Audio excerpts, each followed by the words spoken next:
সেরা মাল ভাই, সেরা মাল, শীতের সেরা মাল ভাই। এডি আপনারা ইন্ডেক্সও পাবেন না ভাই, বড় বড় শপিং কমপ্লেক্সও পাবেন না ভাই। দেখেন ভাই, দেখেন নিয়ে যান, এই যে ভাই। আসসালামাইকুম। প্রতিদিনের মতো আজকে চলে আসছি আমরা নরসিংদীর পুটিয়া বাজার। গত শুক্রবার প্লাবন ভাই বাজন ভাই মিলে আমরা প্ল্যান করছিলাম যে শনিবারে পুটিয়ার হাট বসে, তো আমরা শনিবারে পুটিয়া আসবো। তো তারপর বাদন ভাই আসতে 2 মিনিট লাগবে, প্লাবন ভাই বললো যে একটু লেট হবে, তো এই জন্য আমরা বাদন ভাইয়ের জন্য ওয়েট করতেছিলাম। তারপর ওয়েট না করে আমরা চলে গেছিলাম গাছের চারা পাওয়া যায় যে জায়গায়, ওই জায়গায়। তো গিয়ে দেখি যে ওখানে আমের চারা, তারপর ডালিম, পেঁপে, বিভিন্ন রকম ফুল, গাঁদা ফুল, অনেক ধরনের ফুল দেখলাম। মানে ফুল বলতে ফুলের চারা সহ বিক্রি করতেছে।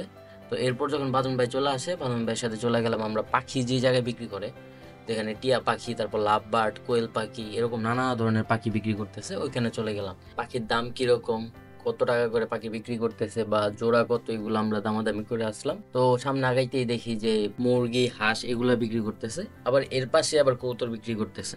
এগুলো ঘুরে ফিরে দেখতেছিলাম। তো এর মধ্যে প্লাবন ভাই কল দিল যে উনি চলে আসছে। প্লাবন ভাই আমাদের জন্য দেখি ছোলা বুট অর্ডার করে রাখছে। তো সবাই মিলে আবার ছোলা বুট নিয়ে এবার খাওয়া শুরু করলাম।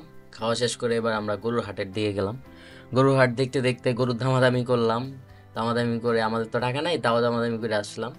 গরুর বাজারটা শেষ করে আমরা চলে গেলাম শাকসবজির ওই দিকে। একটু ভিতরে ঢুকতেই দেখি যে পুরাটাই সবজি বাজার। তো নানা রকম সবজি দেখতে দেখতে ভাইয়ের সাথে দুষ্টামি করতে করতে আমরা দামাদামি করতেছিলাম। কিনতেছি না ঠিকই, কিন্তু দামাদামি করতেছি। তো দামাদামি শেষ করতে করতে আমরা আরো ভিতরে যাই। ভিতরে যাওয়ার পর দেখি যে মশলা, হলুদ এগুলা বিক্রি হইতেছে। ওইখানেও গিয়ে আমরা দামাদামি করি। আমাদের মেইন কথা হয়েছে আমরা দামাদামি করবো, কিনি আর না কিনি।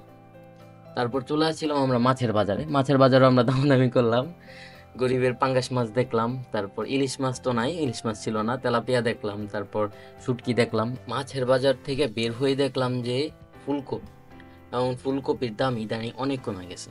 মানে কৃষকরা যে এত কষ্ট করে চাষ করতেছে, এগুলো আবার বিক্রি করতেছে, চাষের মধ্যে সারের খরচ আছে, জমির খরচ, সব মিলায় যে দামে বিক্রি হইতেছে, মানে এই দামে কৃষকদের পোষাইতেছে না। তো ফুলকপির বাজার এগুলো পার হয়ে আমরা আসছিলাম একটা বস্তা বিক্রি করে, মানে বস্তা দিয়ে কার্পেটের মতো বিক্রি করে, ওখানে আসছিলাম। তো ওখানে আসছে দেখি প্লাবন ভাই বসে গেছে ওনার সাথে। প্লাবন ভাইও বিক্রি করতেছে আমাদের কাছে। আর কাপড় দিকে আসার পর প্লাবন ভাই দেখলাম যে এক দোকানদারের সাথে গিয়ে কাপড় বিক্রি করা শুরু করেছে, একদম 100, একদম 100 করে। 300 ভাই, একবারে ভাই। ভাই সেরা মাল ভাই, সেরা মাল, শীতের সেরা মাল ভাই। এডি আপনারা ইন্ডেক্সও পাবেন না ভাই, বড় বড় শপিং কমপ্লেক্সও পাবেন না ভাই। দেখেন ভাই, দেখেন নিয়ে যান, এই যে ভাই। ভাই ভাই শুনেন ভাই, আপনি দেখেন, আপনি দেখা যান ভাই, এই মাল যদি পান কোথাও ভাই।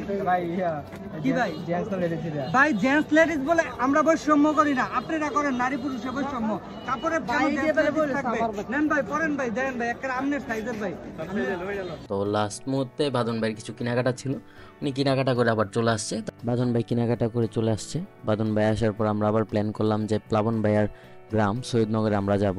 আমাদের একটা চিন্তা ভাবনা আছে, প্লাবন ভাইয়ের গ্রামে আমরা একটা নতুন কিছু, মানে গ্রামটাকে নিয়ে কোনো একটা গল্প তৈরি করার চেষ্টা করব।